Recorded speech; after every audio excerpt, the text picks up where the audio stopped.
you know, and then you just do your time. I mean, like, to me, the worst part of being in prison was that I had no purpose. And once I started writing, I had a purpose again. And so my time went very, very quickly. For instance,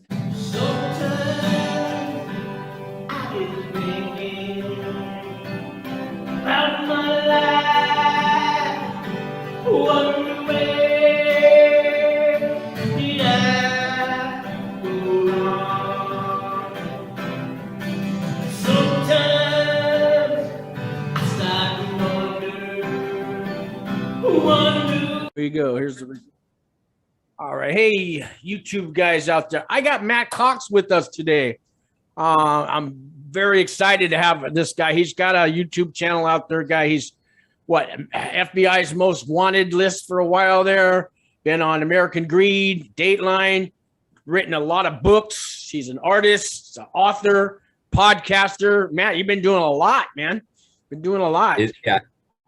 It's Secret Service's most wanted. I was the FBI, but I was the Secret Service's most wanted. But yeah, Ray gets that wrong because somebody put FBI one time, and that just seems to keep getting populated. FBI's most wanted. I mean, I was on the list, but you know, but that's not the, like, I was #1 on the Secret Service's most wanted list. Not that anybody even knows they have a list. Anyway, yeah, well, they do now. Yeah. So what's going on? Well, yeah, you know, I did 52 months wire fraud. I had my own little scheme doing false tax preparation for mainly a bunch of drug addicts and homeless, but I got a $1.7 million restitution. I know you got a restitution. What's yours? It's 6 million. My PSI says 9.5 million, but I argued with them to provide the proof, and you know, we went back and forth, and finally they said, will you agree to 6 million? I was like, you know, like between 6 million and 3.5 million, like there was no difference. Right. I was like, yeah, that's fine. Like, sure, whatever. Like, you know, I'm so beaten down by that point. Yeah. Oh yeah, man. It's like, you're, you know, 20 or what, 15 years ago, I'm arguing about something that I thought, I'm already looking at 15 or 20 years in the future. I'm like, is this going to matter? Like, what's important is right now. Right now. My time is what matters. I'll deal with that later. So I pay $100 a month restitution. What are you paying? $500 a month? Probably something.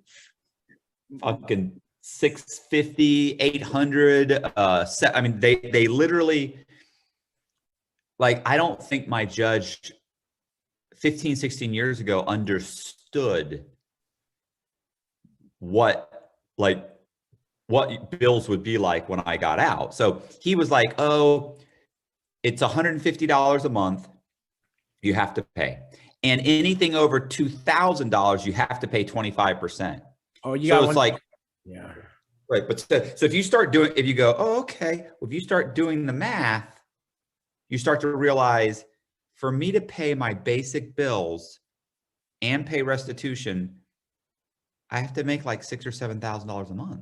Yeah. Like it's an impossible. So like, every fucking month I'm struggling and struggling and struggling. Every month. Every month. Yeah, I know the feeling. And you know, how much time did you get? Oh yeah, and I can't work in any of the areas that I have an expertise in. I can't work in. Can't work in finance, can't work in real estate, can't work in development, can't work in construction, can't work in the real estate industry, nothing. Nothing. And nothing probably handling other people's credit cards or identity, nothing like that. All finance. That's all falls under finance. That's all finance, yeah. Wow. So that leaves you, that's pretty restrictive, yeah. Right. When I was actually in the halfway house, I had a friend who owned a construction company that probably had about 40 employees. And she said, look, I'll hire you for $15 an hour. All you got to do is pick up people and drop them off at the work, you know, the work site, because a lot of these guys, you know, they don't have, like, you know, they can't get there. They have DUIs, they're alcoholics, whatever. They can't even get there. Like you're a skilled laborer, but you can't get yourself there. So she was like, look, I'll pay you just to go pick up. You'll probably be picking up 10 guys. And then and then you can drive to like Home Depot, pick things up, like just be like a runner, 15 bucks. She's like, you can do that for 6 months till you get out of the halfway house. I thought, what a great job. That's yeah, that perfect. works. Yeah. You're just sitting in the truck all day. My probation officer said no. What? And I said, what are you talking about? Like, I can't work in construction. I don't know why, but for some reason it says construction because they're saying you bought houses and fixed them up. I'm like, well, Oh, and then sold them as a part of your scheme. Yeah, but I didn't do the fixing up, and there's nothing fraudulent about the construction. And my probation officer is like, look, that's what it says. wow. You can't do it. She goes, I said, so you're telling me I can't drive a truck? She goes, you can't dig a ditch. You can't paint a house for a construction company. I was like, fuck. Shit, you can't drive either. Damn. Wow. So yeah. So anyway, you were saying, I'm sorry. Go ahead. Oh, how much time did they give you in the feds? 316 months, which is 26 years and 4 months. So obviously you didn't do that much time. No, I did almost 13 years, almost. Okay. Just shy of 13, a few months shy. And you started off at what, Coleman Medium, I think? Right. I Yeah. first went, of course, I was in the Marshall's lockup for a year. So you didn't get out on pretrial, a bond, or anything like that. You were a flight risk, yeah. So I've been on. I was on the run for 3 years. Yeah. When they caught me, I've had about 24 passports. But when they actually physically caught me, they had, I think, 6 6 fraudulent passports that they caught me with. So no. When I was on the run, I had plastic surgery. You know, I had done a lot of things that made them feel like if they let me out, I would not return. You know how many viewers I get that are thinking about going on the run? And I thought about it, but I don't know where to get a fake ID or passport. I see in the movies. I went to Home Depot and asked all the Mexicans one day, can you hook me up with a fake ID? And they said, yeah, it's easier to find those for white people, right? It's hard finding our own. And they told me $500. And, you know, but I never went back. I thought about it, and they said they can't, it's not going to work for sliding the magnetic strip or social security number, but I don't know where you know, and then I watch your videos and, you know, I see it can be done. I think only in the movies. And then I see that I guess you had your ways, right? I mean, the best place to get them is a DMV. So yeah, fake birth certificate or something, or a somebody who died, used their birth certificate. No, died. If they're dead, then when they die, usually the funeral home has applied for their death benefit, which is nothing. It's like $250. But now Social Security knows that you're dead. So they then put a little notation that says this person is deceased. Wow. So when they run your ID, to get you the ID, they run your social through uscitizen.gov. When they run you through that, with your name, it says deceased. Like this social security number that belongs to someone who's deceased 7 years or 15 years or whatever. So it's like, what they said, they'll look at it and they'll go, oh, okay, hold on a second, sit down, we'll call you in a minute. And that's when the sheriff walks in. That's when they hit that button. Yeah. So my mother worked at the DMV, and she told me when somebody came in with warrants or whatever, they had a button, and she said, you know, just what you said, they tell you to take a seat, and next thing you know, she would push that button. We got somebody for you. Yeah. Somebody's coming for you right now. No, I mean, I would interview like homeless people, or I would put an ad in the paper and have people call and apply for a mortgage loan on their house. So if I run an ad in Florida and I'm answering the phone in, you know, whatever, South Carolina, well, if they've never had a driver's license in South Carolina, I'd order their birth certificate, social security card, register to vote in their name. And then I take that information and I'd go in and I'd actually order their driving record in Florida. And I'd get all that stuff sent to me. And then I would take that information and I'd walk into the DMV and say, hey, I just moved here a couple months ago and I lost my license and I got a new license anyway, so I'm here. And then I'd give them my documents and they would say, okay, you're good. Stand over there. Wow. Usually I would go in first and get like an ID, but sometimes I'd go straight in and just get a driver's license.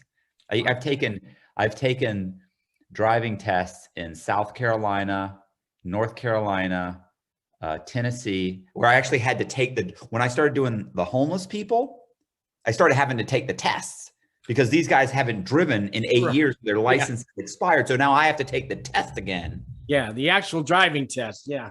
Wow. I remember in South Carolina, I almost failed it. I almost failed. I got up like, I mean, you know, you're sitting there like click, click, like no big, okay, click, click, then boom, I missed it. Okay, click, click, boom, missed it. Whoa, whoa, whoa! I need to pay attention. Like I started paying attention. I was like, whoa. Yeah. You know, I get guys ask me all the time about the first day in prison, what it's going to be like, and you know, I went to a camp and I know a little about the low security, but the mediums, man. You remember your first day in a medium, man? What that? Can you maybe tell people what that was like? How do you survive a medium, being a white collar guy or nonviolent criminal? You know, there were a couple of, there were very few, like there's at the medium, there was about 1,600 inmates at Coleman medium. At the low, there's about 1,800.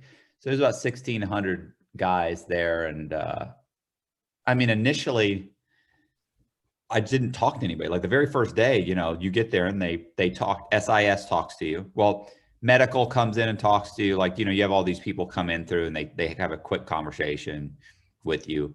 And then they give you you go to this one unit, which is a transfer unit.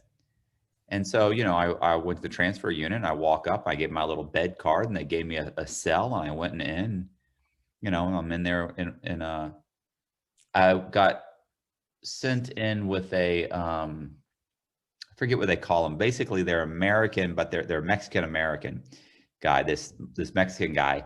And he said, you know, hey, what's up? I'm your cellie. I brought my bunk, all my bedroll and everything, put it up, made my bed. And then I kind of went out and was kind of just walking around the little pod, like, right. There's like 150 guys in the pod. I'm just kind of checking it out and, you know, being quiet, not talking to anybody. People are looking at you because you're new. Yeah. And I'm just being quiet. And all of a sudden I start hearing this woo, and they start screaming, lockdown, lockdown. And I'm just watching everybody race around. And then my cellie comes up to me and he goes, cellie. He said, you got to go in the room now. You got to go in the room now. And I'm like, what's going on? He said, somebody got stabbed in the rec yard. And I went, someone got stabbed. I go, someone died? And he goes, no, they just stabbed them up a little bit. Just a little, yeah. A little bit. And I went, whoa, whoa. And so I go in the room, they locked it up. And like an hour later, they opened it up they counted us. An hour later, they opened it up for chow. I mean, like it's bizarre being there. I really didn't talk to anybody for a few days. Like very few people did I talk to for a few days. So at the camp, you know, we don't really have the cars and the gangs. I mean, the Mexicans kind of do, but no paperwork is asked. You know, nobody cares what you did. But I hear in the mediums and the penitentiaries, you got to show your paperwork and be in a car. I don't know. It's worse in the penitentiaries, but is it like that in the mediums? It's definitely like that in the medium. So when I did eventually talk to a guy, he asked to see like a white guy. After a couple of days, a white guy kind of approached me and was talking to me. And he said, well, you're going to have to show your paperwork. And I was like, oh, okay. I was like, paperwork, what do you mean? And he explained my pre-sentence report. And I was like, oh, okay. And I actually had it. Like I had my lawyer had mailed it in. Like, so literally, and when I got there, like she had mailed stuff in. So I just gotten it. I was like, oh, so I think it was, maybe I showed it to him a few days later, whatever. I ended up showing it to him and he looked at it and he goes, oh, okay, you're good. And I go, what do you mean? He said, well, you know, you didn't cooperate against anybody. And I went, oh no, I cooperated against some people. I said, I just doesn't say it in there because nothing happened. So I said, there's nothing, you know, I said, nothing ever happened. I said, but I definitely, I said, everybody cooperated against me and I cooperated too. Yeah, me too, man. Yeah. That was not the thing to say. Not the thing to say. But I really didn't know that. I knew it, but I wasn't that concerned about it. It was a medium. And I had already heard that like I already heard that like everybody was cooperating. Like, don't talk to anybody about your case. Don't this, don't that. And so, and the guy looked at me, he was like, well, I wouldn't be telling people that. And it's like, well, then what are you looking at my paperwork for? Now, of course, I'm sure told people, like it got around pretty quickly. And honestly, within a year, an article had come out in the St. Petersburg Times where I had also cooperated against a politician that I'd bribed. I'd gotten this guy elected. I'd paid for his, I paid like, he ran a campaign in my district on the, not the county commission. It was the, whatever. It was like the different seats in the city. So he was not a commissioner, council member. So my area was his, he was the council member. Those things are run off about 30 grand, right? To do and I paid him, giving him 22,000. And so, you know, I got him elected, and the FBI had come to talk to me about it. And they said, hey, look, you know, we got all these canceled checks from you. We got canceled checks from all these other people. Everybody seems to know you. Like, you're the biggest donor. Apparently you gave him, like, I forget what I gave him, like 7,000 or 8,000 in cash at one point. He's like, and when you gave him that money, the next day he deposited the money into his account. Like, he walked in and deposited like 7 grand and 6 grand, and I'd given him like 7,000 in cash. So she's like, they were like, it's obvious. We can even see where you took the money out of the bank during a scam. So I was running a scam, and I had a buddy of mine withdraw a bunch of money and give me 7 grand. That day I gave that guy, Kevin, his name was Kevin White, I gave him $7,000. The next day he deposited like $6,000 in his account. So it was like, we could clearly see. Yeah. Yeah. The whole pattern's there. Yeah. Right. So they asked me about it, and I remember the FBI goes, he said, oh, by the way, so the name of the scam that I was running it, I was using a synthetic identity. Synthetic identity's name was Michael Kevin White. This guy's name was like Kevin M. White, I think. Synthetic identity. I heard you talk about one of those in one of your videos once. What I refresh my memory. Synthetic. So that's a fabricated identity. I figured out how to get Social Security to issue Social Security numbers to people that don't exist. And then once I did that, I would apply for 3 credit cards in their name, and I'd make 6 months worth, or 3 secured credit cards, you know, not real credit cards, but secured credit cards. Right. And I'd make the payments for 6 months. And in 6 months, they'd have 700 credit scores. So now I had someone that if you pull his credit, he's got 3 credit cards, 700 plus credit scores. He looks like a real person. I could register to vote in their name. I could get an ID in their name. Like, I could get all the stuff I need. So I could buy a house and flip a house, or I could buy a house and refinance the house and pull out money and dump the whole thing. So that's what I was in the middle of doing. And I made this specific one in the name, Michael Kevin White. And so this guy's name was Kevin White. And so the FBI said, so you were running a scam for a guy named Michael Kevin White, and you withdrew money and gave it to the real Kevin White, so to help get him elected. I went, right.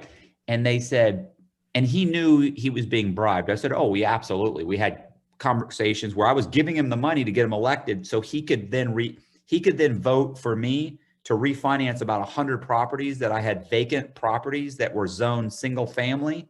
I wanted them all zoned multifamily. So it'd make them all at least 3 times, it'd triple their value. And that was our agreement. I'll get you elected, but you do this. That's how politics work, right? Scratch my back, I'll scratch yours, right? Pretty much.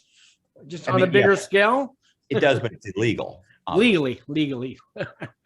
I knew a guy named Jason Smith I did time with, and he worked for some company where he had access to all these files, and he found every Jason Smith that already had credit cards out there, because it's a common name since he already had the ID, you know, and he'd order, you know, replacement cards, and he went on a binge, man. And, you know, and he was Jason Smith. So, you know, yeah, he's still going to end up in prison. Like, they he did. Care. Oh, he did. I don't know if he was there for that, but he was, yeah, he did. And he was in South America, and they extradited him. They found him out there. So you can't run, man. If they want you. I always love that, where guys say, oh, you know, why didn't you take off on the run? Because they'll find you and they'll just bring you back. Like, go to a country without extradition. No, that's not going to work. Then the FBI just comes in and kidnaps you and takes you away. Like, you know how many guys I met in the medium who'd been kidnapped in their own country because there was no extradition? Right. And people think, oh, they won't let you. Look, you're insane. Not just that, especially if you're an American citizen living in that country. There's a guy named Scott Pritchard who was living in South Africa with his girlfriend. There was no extradition treaty. The FBI called the South Africans and said, one of our citizens lives in this apartment complex. We're grabbing him and we're grabbing his girlfriend. They're both indicted for bank robbery, and we're picking him up. We're bringing him to the airport. Don't go in the area. And you know what the South African police said? Thank you for letting us know. No problem. Wow.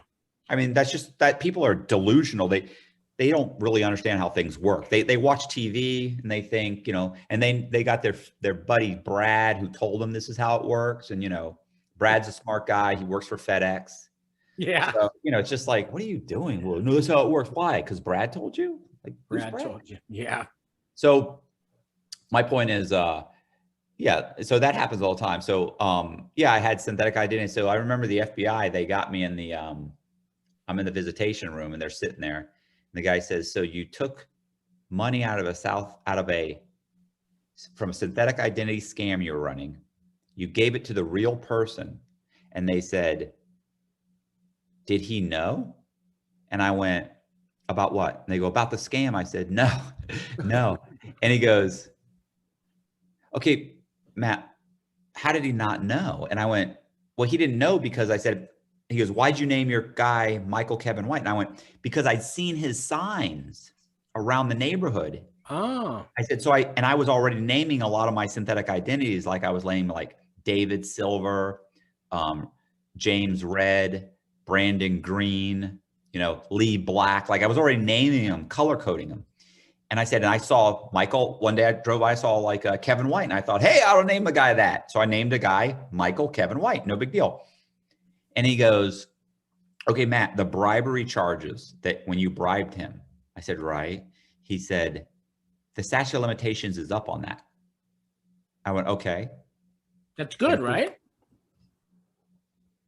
No, it's good for what? I'm already in prison. Oh, you're already in prison. No, but I mean, they can't charge you for the bribery. I don't care if they charge me for the bribery. I got 26 years. No, yeah, who gives a fuck? Yeah, yeah, yeah. So, but he said that they're trying to charge him.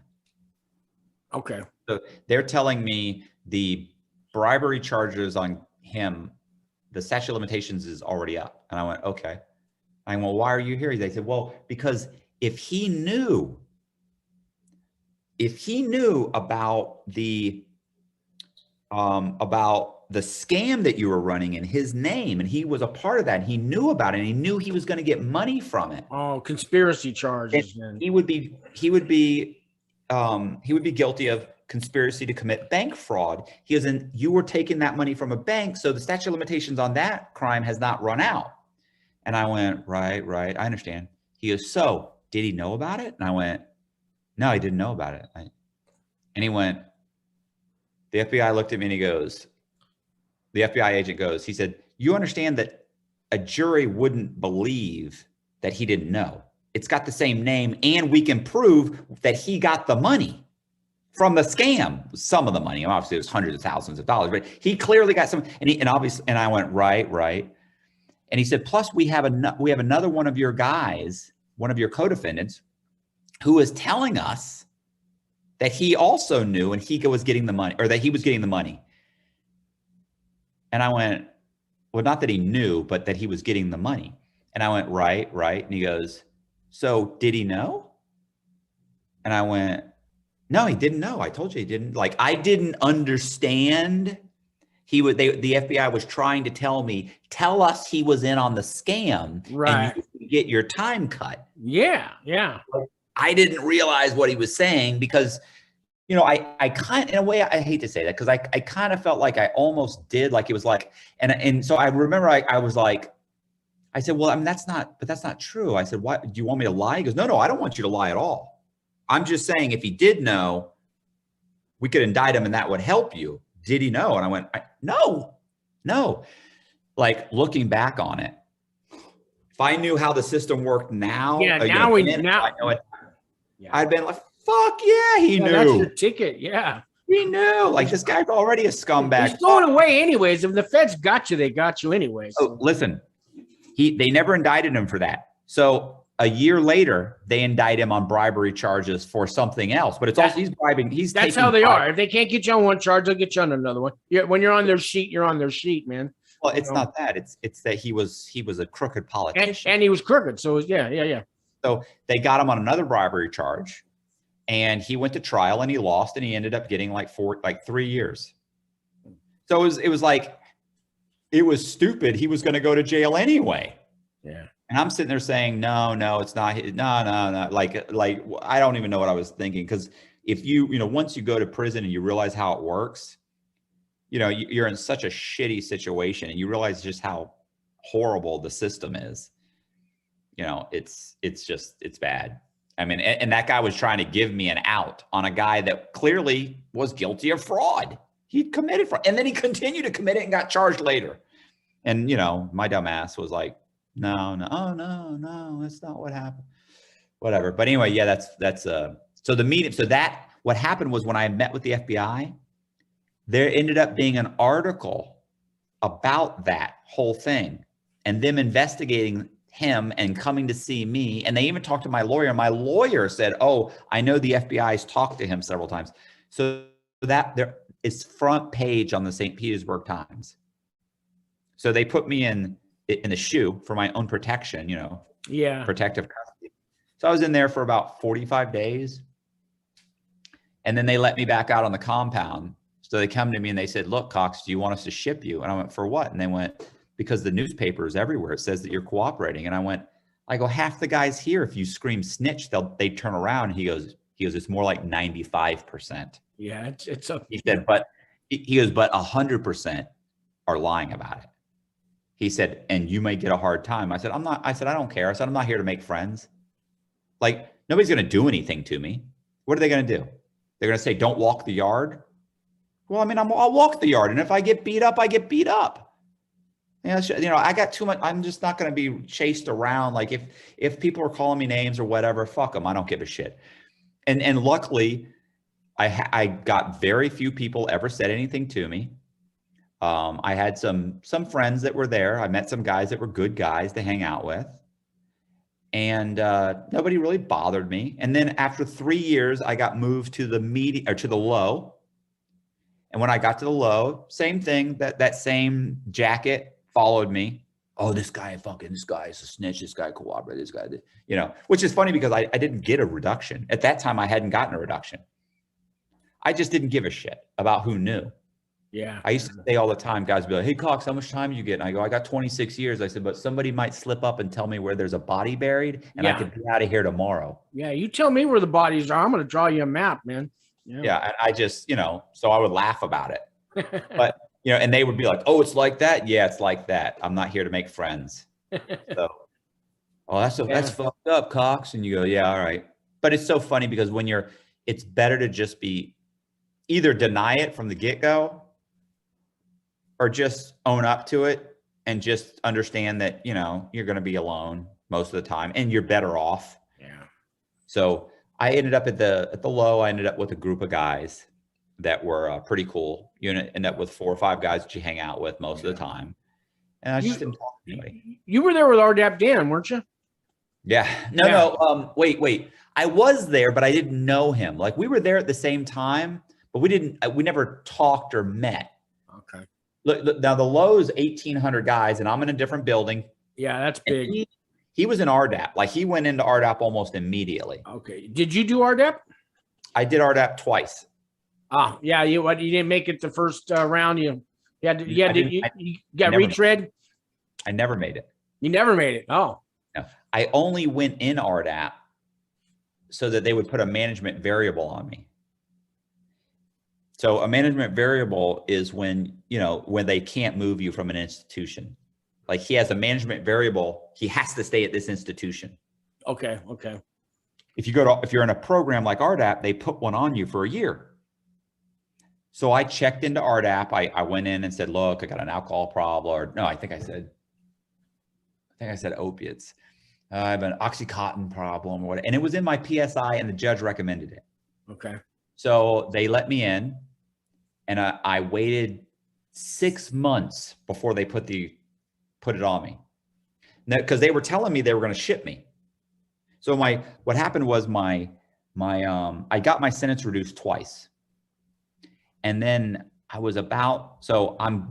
my counselor comes to me and says, we got to ship you to a camp. Like, you should never have been you're only at the low. because you had so much time. But now you're going to be out in a couple, in like 2-3 years. So, and I was like, fuck, if they send me to a camp, like I won't be able to see my mom. And my mom used to come see me every 2 weeks. So Okay. it was like, I was trying to figure out how to stay. And they were like, you have camp points. Like you have like I came in with like 3 points and I was down to like 1 point. Okay. Yeah, I know 11 points or less, you camp material. So, Right. yeah. So I was only at the medium and the low because I had so much time. Coleman has a camp too, don't they? They had a women's camp, which is now it's now a men's camp. Okay. Okay. So they were going to ship me, and I thought, fuck, you know, I went in, I applied for RDAP, I got into RDAP, and it took them about 6 months before they finally put a management variable on me. And when they did, I immediately walked in and put a note under the doctor's door who runs the program. And I said, boom, please check me out. I want to go back to my old unit. I'm done. And she did. Like a week, 2 weeks later, she said, okay, I'm gonna let you go back. And she moved me. So I should have been good for a year. Yeah. It turns out that they were pushing so hard to get people into camps, they took the management variable off me. Wow. So 4 months later, my counselor calls me in and says, we're shipping you to a camp. And I said, you can't, I have a management variable. They said, I know, I'm applying to have it taken off.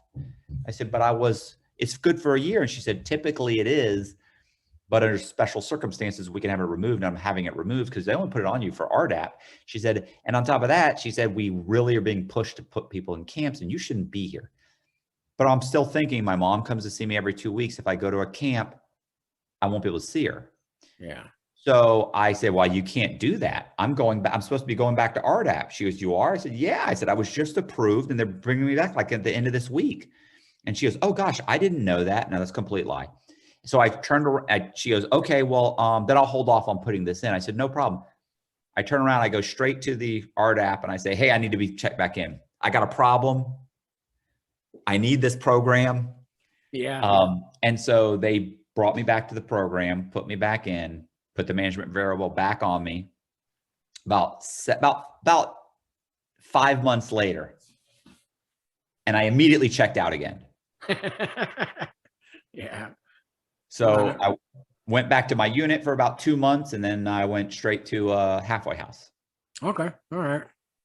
Most people would have jumped at going to a camp, but I understand your mom, the visits and all that. And I had friends at the low. Like I Yeah, had sure. I had a good routine.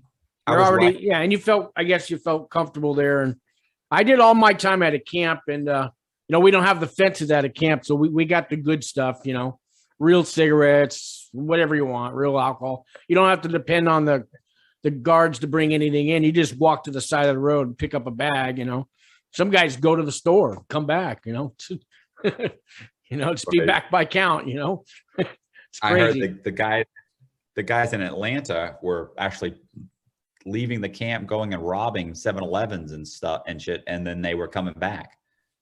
Yeah, I've heard that. Yeah, they go stay at the motel, meet their girl, whatever. Girlfriend. Yeah. One time at the camp, I woke up and my neighbor 2 doors down wasn't my neighbor that day. It was some other imposter. He had street clothes on and he had done a switch for the count. So when the guards come down at night, because they don't, lift up your face. And he was it was early in the morning before the sun cracked up. He was out the door to go do the switch so the other guy could come back. Amazing, man. Who would do that? Sneak into a prison overnight just so some guy, I don't know what they paid him to do that, but crazy shit, man. Yeah. Ridiculous. Yeah, my second night at prison, at the camp there, they caught a guy out in the middle of the field picking up a duffel bag full of, alcohol, cell phones, cigarettes, and he was getting released at 6 a.m. that day, but he wanted to take care of his gambling debt, so he had his wife meet him at the side of the road. He couldn't wait till he got released and then dropped the bag off the night, the next night. Or anyways, they caught him and his wife, added 2 years to his sentence, gave his wife a year. This is my second day in prison. I'm going, really? This is how it works? Amazing, man. Yeah, amazing. I got guys getting ready to get sentenced. They call me all the time, And you know, a lot of them are going to the Lowe's, and they want. Do you know anything about going these Lowe's now with the quarantine? What they got to do 2-3 weeks quarantine now, and you know anything how that works? Yeah. Like they have to do like 14 days, or is it 21 days? So they'll put them in the shoe for like 2 weeks. Okay. And, you know, and then they test them. And then if they're okay, then they send them to, a you know, one of the housing units. But the problem is like they keep having outbreak after outbreak, because you got to think the guards are leaving and coming back. So True. The guards are leaving, getting it, coming back, giving it to people in the unit. Well, then why am I having to be quarantined when the guards keep leaving it and bringing it back? It's like cell phones. They're always busting the inmates with cell phones. And it's like, the guards are bringing it. I didn't go buy this cell phone. The only way to get this cell phone is the guards. Why don't you guys pat them down? Yeah. Search through their stuff. Yeah, I know. When they come in with their backpacks all full and then they're empty when they leave. Hello. Yeah. Yeah. I get it, man. I get it. So how long have you had your YouTube channel? About, I think, over a year, right? It's about a year right now, but I've only been focusing on it I had like a month and a half where I didn't post anything. Other than that, I've been serious about it for the last maybe 4 or 5 months, 6 months. And prior to that, I was pretty serious, but it was just me. Like I was just videoing myself. Yeah, that's when I found you. Yeah. Right. So now I've got a guy, a video editor that I work with, and he picks guests and he does a whole bunch of stuff and he videos everything. And that now I'm doing more like kind of like a concrete kind of thing where I'm interviewing. Yeah, I've seen it, the concrete now. And who's the other guy? M something. There's a studio you go. Yes. Yeah, MSCS Media. Yeah, media. Yeah, were you guys friends before? Yeah, I've known him for a while. Yeah. Okay. And he has a cameraman in there or something that goes back and forth, or Same thing like I have, where they've got like the 3 different cameras, and they switch it from you to him to you to him, you know, to a wide shot to. Okay. Yeah, I'm still living in a sober living house, so I'm sharing a room, and what you see here is a little bedroom that I got, you know, while I'm on, you know, my probation here, because they're happy with me being here. But you know, it's my next step. I'm getting my own apartment, but you know, one step at a time.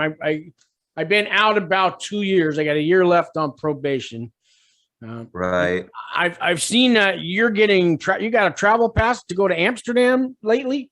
Oh yeah, well, there was a documentary being done called The Psychology of a Con Artist. Yeah, the Olympic con man Olympics, something like that. Yeah, that's Danny. That's what Danny's like. That's his clickbait title. That's the name of the show is that I just went to Amsterdam for, is called Psychology of a Con Artist. So they're doing they did six different parts on 6 different con artists, and they basically have you do a bunch of tests, and they have you meet with psychiatrists, and it's a whole kind of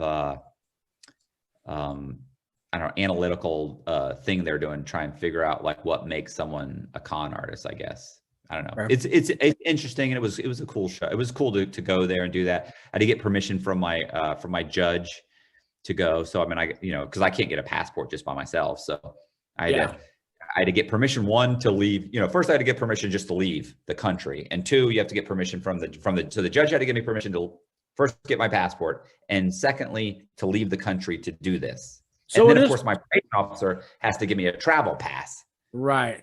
So it is possible to leave the country. People have been asking me. I got a friend, he's from Jordan. He wants to go visit his family and come back. So I guess it is possible. Okay. Well, I mean, it depends. I have other friends so if you have dual citizenship, it's a very possibly an issue.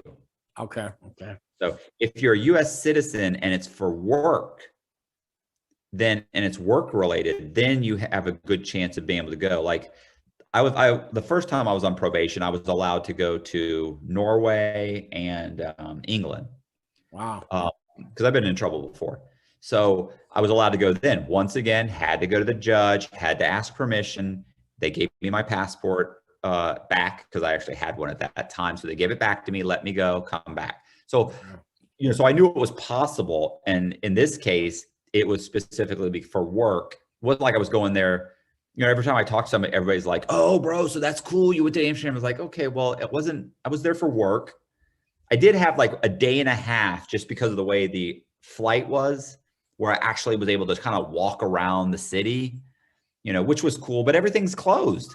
Yeah. Like you can't go to museums. You can't. Like I wanted to go to Anne Frank's, you know, the Anne Frank Museum. Right. Yeah. It's like 8 weeks. It's booked for 8 weeks. Like there's nothing I could really do. But listen, just walking around Amsterdam, you know, after being in prison, you know, Sure. being out of prison for 2 years and just walking around and looking at the boats and looking at the city and like that's, you know, that's such a gift. Like I was just thrilled, just like, wow, this is just great just being here. So, Yeah. you know, it would have been better if I'd been with somebody, but you know, it was just me. It wasn't a vacation. So Yeah. So what's next for Matt Cox? You got any movie deals lined up, documentaries, book signings, any kind of? When I was locked up, I wrote about 20 synopses of different guys' stories, you know, true crime stories, written 7 books. So I've got a bunch of books that are out. You know, I got my memoir. In a way, I've got a couple of memoirs out because it's kind of me telling other guys' stories. And I'm kind of in there, like as I was kind of deconstructing the whole story, because some of the guys like would lie to you. Sure. And so you have to kind of order the Freedom of Information Act and order documents and figure out what's really happening. Can people find how to get your books on if they go to your channel, like underneath the description, you got links? Yeah, I do actually have links. You're right. That's a good. Okay. That or Amazon or anything, but okay.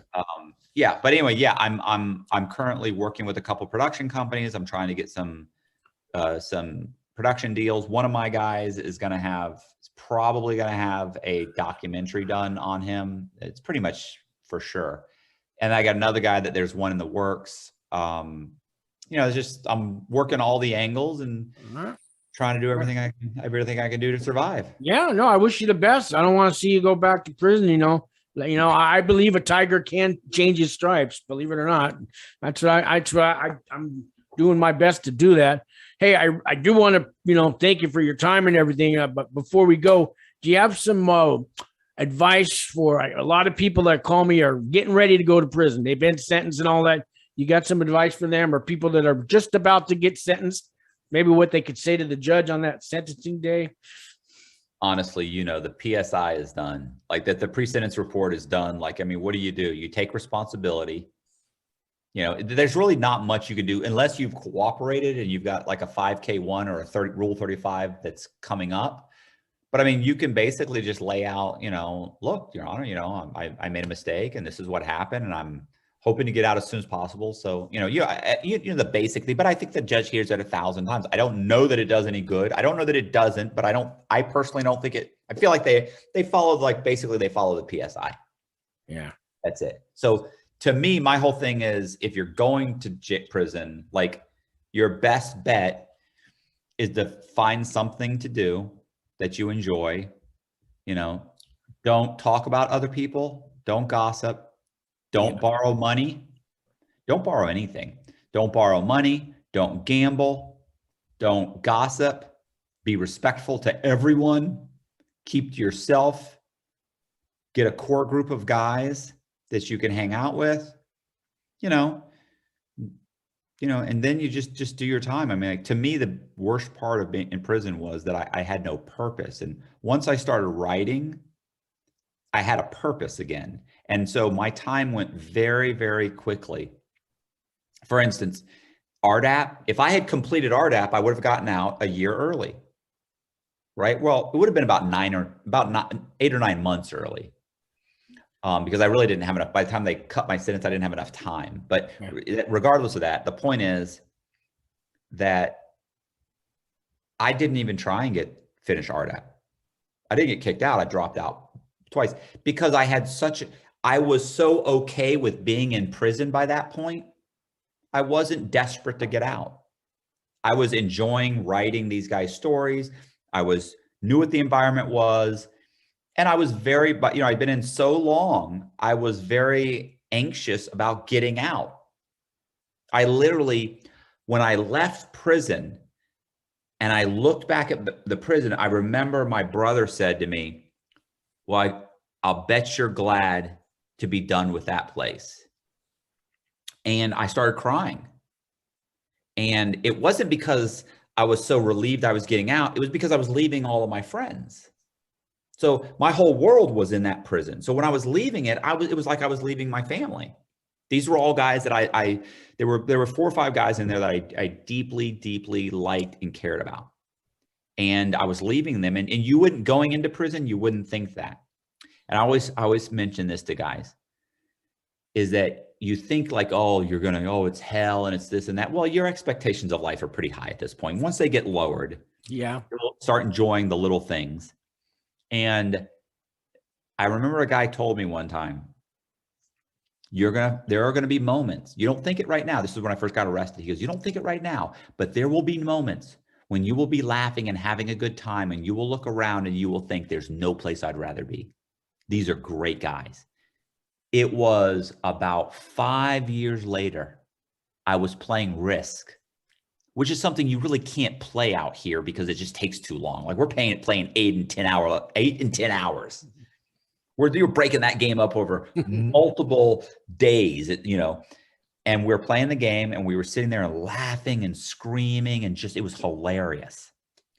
And arguing with each other, guys are making deals and then breaking the deals and invading each other's countries. And they're like, oh, you fucking prick. You know, I mean, just hilarious. And I remember we were laughing so hard one time, and I'd been laughing so long, my stomach hurt. And we were laughing, and I remember thinking, boy, there's no place I'd rather be. But these guys are great. This is great. This is a great moment. And that guy 5 years earlier that I thought was insane, he was absolutely 100% right.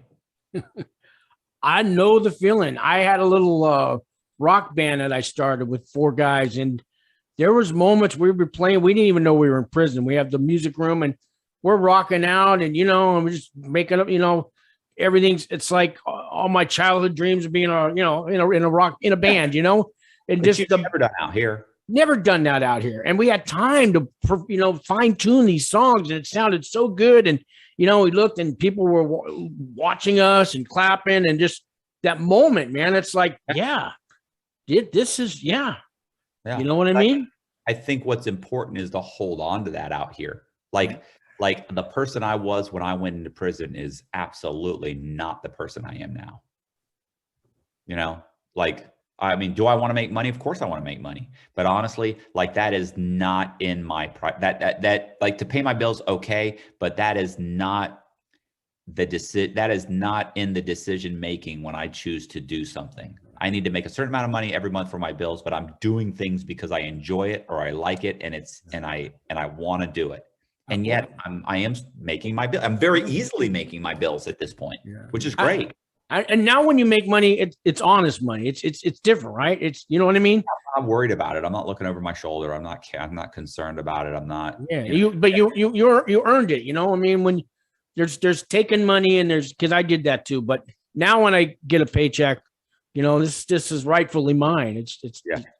Well, I tell you, I spend a lot less frivolously than I used to. Like I used to, I never looked at the tag. That shirt, I want it. I don't care if it's $90. I don't give a shit. Yeah. Now it's like, how much? Oh, hell no. I'll go to Ross. Yeah. Yeah. I'll go to Marshall's. I buy everything at Target, Walmart, Ross, or Marshall's, or Bell's. Like, okay. Or TJ Maxx. Like I haven't bought anything from a department store. I go in there and I see a shirt for $115. Like, are you out of your mind? No, I'm good. Yeah. I'm not paying that. Yeah. I go to the dollar stores and it's like commissary to me, you know, like, and it's only $1. I go, you know, I come back with a big bag of commissary. I'm so happy. The dollar store. Yeah, man. All right, man. Well, I know you got, you know, a whole life out there. I just want to, you know, thank you so much for coming on your show. Whatever I can do to help you out, man. If you need me for anything, you got my number. But guys, watch. Look, I'm going to have links to your channel, and you guys out there, if you stuck through the video this far, you need to watch Matt's videos all the way through. Like, ring the bell, do all that. Buy his merch. That's merchandise for us old folks out there, right? They call it merch now, but anyways, you know, check out his books and his paintings. His, you know, you got some really good art out there, and I might even, you had a Marilyn Monroe one, I think you did, right? Yeah, I actually just screen printed a Marilyn Monroe. Like I do what's called a modified screen print. But yeah. I'm working on a few of them. I do them over and over and over. I'll do the same one over and over and over again. Yeah, I got my eye on one of those. When I get enough, I think I'm gonna hit you up for one. All right, Matt. Have a great day. Have a great weekend. Thank you so much, man. All right. All right, no problem. You bet. Thanks.